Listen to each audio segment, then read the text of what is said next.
Hello and welcome back. This is part 2 of our 3-part discussion about dietary inflammation and visceral fat. This is Dr. Dombrowski, co-founder of the patent-pending, award-winning 20-Liter program. You can learn more about the 20-Liter program at 20liter.com, Facebook, YouTube, Instagram, or Twitter. Thank you for joining me. This is part 2 of our 3-part series on dietary inflammation. I'm going to take you on another journey through the possible causes for what is making us sick and fat. In part 1 of What Do You Know About Dietary Inflammation and Visceral Fat, we learned 1, the history of the body mass index, or BMI. 2, there are 8 visceral fat locations. 3, we learned what causes visceral fat accumulation. 4, we learned about dietary inflammation. 5, we learned dietary inflammation targets 2 major locations in your body and causes symptoms throughout your entire body. Let's continue with a little bit more about the history of the body mass index. If you recall, from our last discussion, body mass index was created in 1832 by Adolf Quetelet, a Belgian mathematician. Then in 1972, it was renamed to the body mass index by Ancel Keys, an American physiologist. I know what you're probably thinking. If BMI or body mass index is only a renamed math equation, how did a BMI between 25 to 29.9 become overweight and a BMI of 30 or more be classified as obese? That's a fantastic question. I'm glad you asked. Prior to 1995, the medical community considered a normal body mass index to be between about 25 to 27. I know what you're thinking. So what happened in 1995? Well, I'm glad you asked. Approximately 23 years after Ancel Keys renamed the Quetelet equation to the body mass index, an ambitious professor named Philip James, who worked for the World Health Organization, brought together a medical team called the International Obesity Task Force. The task force was the first to call attention to the increase in obesity rate worldwide. He is responsible for changing the normal body mass index from 27 to 25. Then, on June 3rd, 1997, the World Health Organization defined obesity as an epidemic. The next question would be, what industries would gain the most from the World Health Organization's obesity epidemic announcement, and who funded the International Obesity Task Force decision to lower the body mass index to 25? On August 7, 2013, The Guardian reported Professor Philip James received millions of dollars in funding from drug companies for the International Obesity Task Force. The devil is in the details, or the verbiage in this case. With the World Health Organization's blessing and a stroke of a pen, millions of people around the world went from a normal body mass index of 27 to being classified as overweight. The word epidemic made obesity a medical catastrophe. Once the World Health Organization classified obesity as a medical epidemic, it opened the doors for someone to develop a cure. This meant money could be made from the epidemic. The decision by the World Health Organization put overweight and obesity on the drug companies' radar. Many drug companies attempted to exploit the World Health Organization's lowering of the body mass index by producing appetite suppressants and repurposing existing drugs. The Food and Drug Administration approved several obesity drugs by Wyeth, GlaxoSmithKline, and others, only to find out later the side effects were too severe for patient compliance. The failed attempts cost the drug companies tens of billions of dollars in failed drugs, lawsuits, and fines.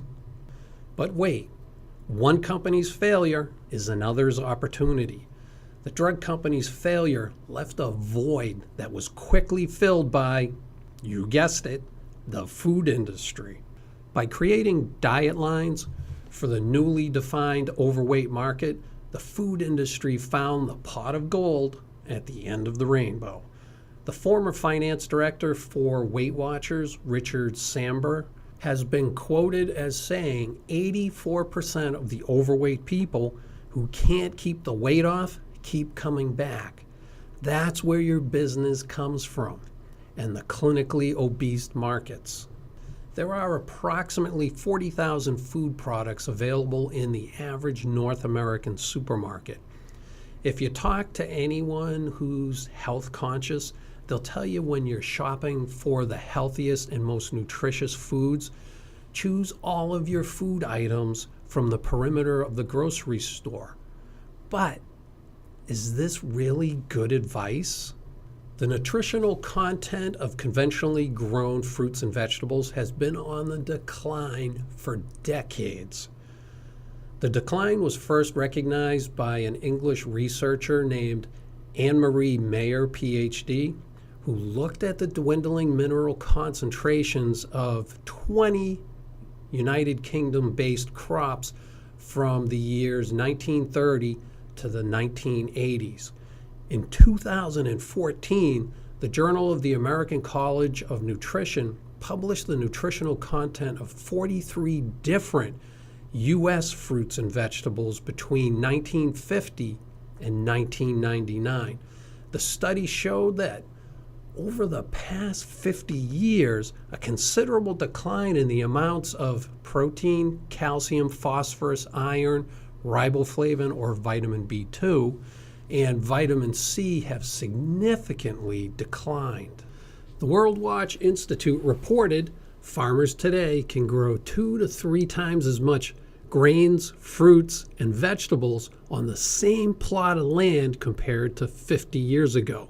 But the produce contains approximately 10 to 25% less iron, zinc, protein, calcium, vitamin C, and other nutrients.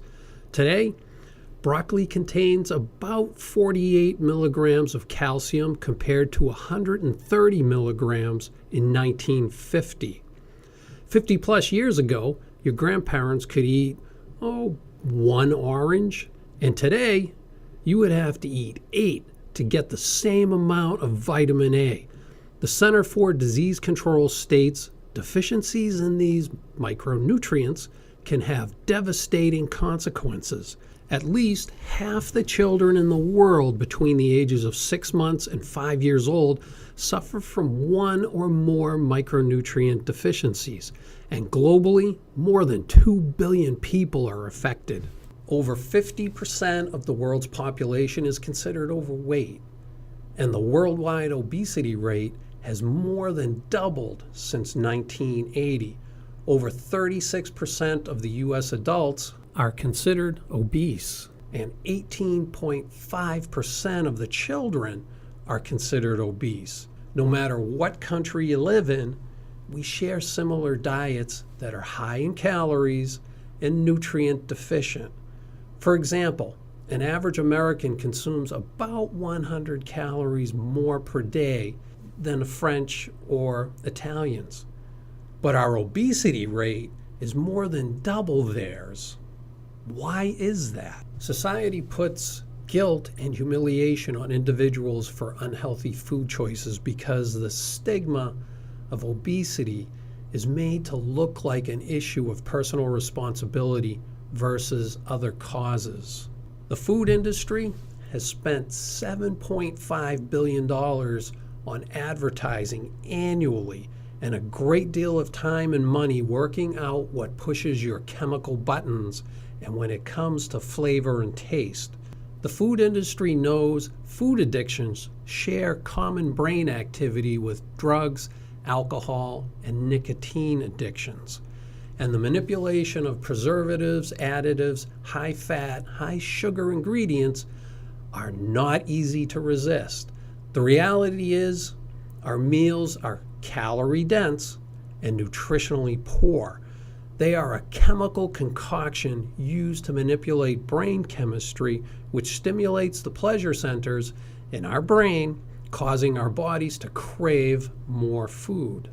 The National Institute of Health has gone on record saying the intentional food additives such as artificial sweeteners and colors, emulsifiers, and unintentional compounds such as pesticides, chemicals leaching from packaging are largely unstudied regarding their effects on human metabolic functions. Many of these contaminants have been found to disrupt human endocrine functions, insulin signaling, and fat storage. The FDA maintains a database called Everything Added to the Food in the U.S. As of January 2014, the database included 3,968 additives. There are about 4,000 ingredients that have entered the food supply, either intentionally, such as preservatives, and an additional 1,500 new compounds that enter the market every year that may end up in our food supply. Most of the items listed with the FDA have not been evaluated for the effects on metabolic regulations in the human body. There are numerous other chemicals that are extensively used in our food supply, and no one has ever evaluated for their effects on key human metabolic pathways. Or to put it simply, the FDA has never mandated the food industry to check and see if these chemicals cause fat storing or, more importantly, cause visceral fat storage. This is the underlying challenge. Once your brain chemistry, hormone balance, and metabolism has been damaged by high fat, high sugar, and chemically manipulated processed foods, sadly, there isn't an easy fix or a magic bullet cure for what causes cravings, binge eating disorders, and addiction-like behaviors to food. Neuroscientists have shown the same neuronal pathways involved in drug addiction are very similar to the eating behaviors of obese and overweight individuals. This is the reason why willpower alone won't resolve cravings. Let's get a little more technical and delve deeper into neurology and brain function. I'll break it down so you'll be able to explain it to your family and friends. If you recall from podcast 1, I spoke about a pathway or a superhighway from the gut to the brain that controlled whether you were full or hungry after a meal. We called this the superhighway that had 3 cars called ghrelin, cholecystokinin, and peptide YY that controlled hunger or being full after a meal. We can also simplify the brain in context of a state map. Any state, doesn't matter. On our map, you can see that states consist of many cities and towns and counties. The brain can be divided up into homes and businesses on a street. These are called cell bodies. Thousands of homes make up a town. In the brain, it's called a nuclei. Many towns make up a city. Many cities and towns make up a county. And in the brain, this is called an area. Many counties make up a state. In the brain, it's called a cortex. Many states make up a country called your brain. When we look very closely at our state or brain map, you notice all of our cities and towns are all connected by streets. In our brain, those streets are called the mesolimbic dopamine circuit. The streets are traveled by a car called dopamine that chemically connect our cities, towns, and counties in our brain and controls the reward pathway. The mesolimbic dopamine circuit, or streets connecting the various cities, towns, and counties in our brain, is extremely sensitive to high fat, high sugar foods, or to make it as clear as I can, to foods created by scientists employed by the food industry. Interestingly, this is also the same area of the brain that's also significantly affected by addictive drugs and is the major area of the brain that is affected by dietary inflammation in obese and overweight individuals.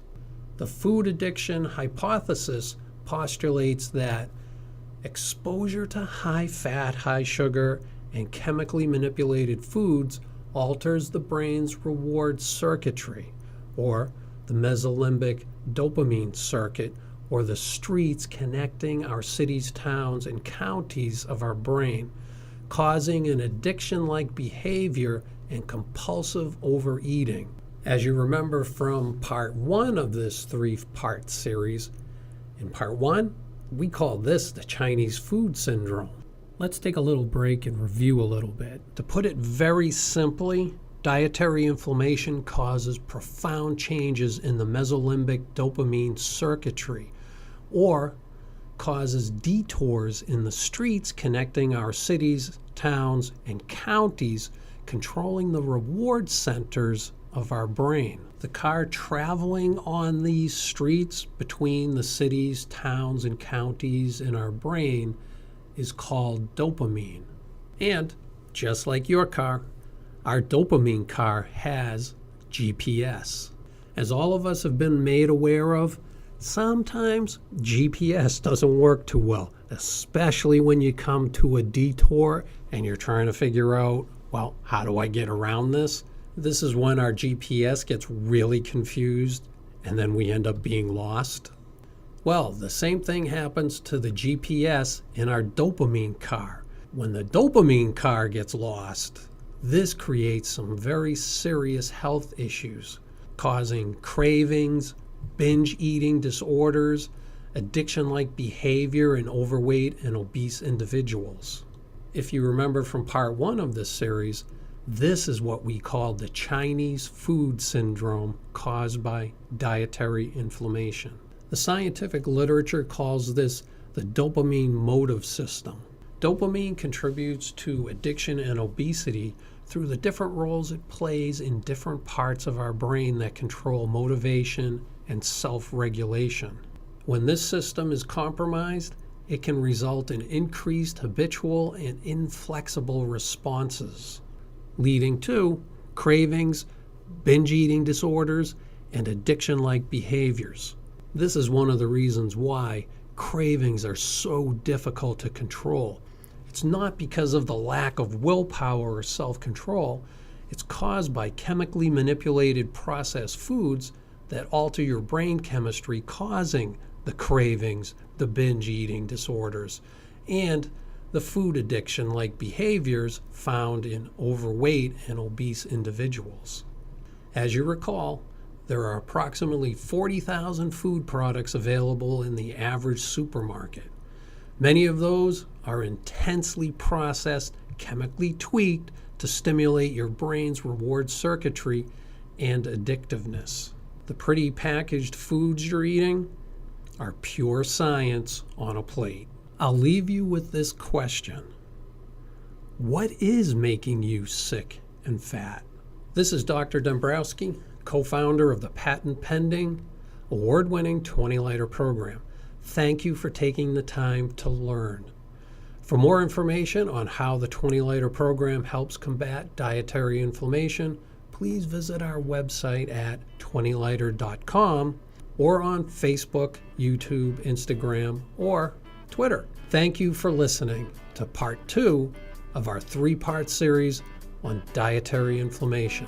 I look forward to our next discussion.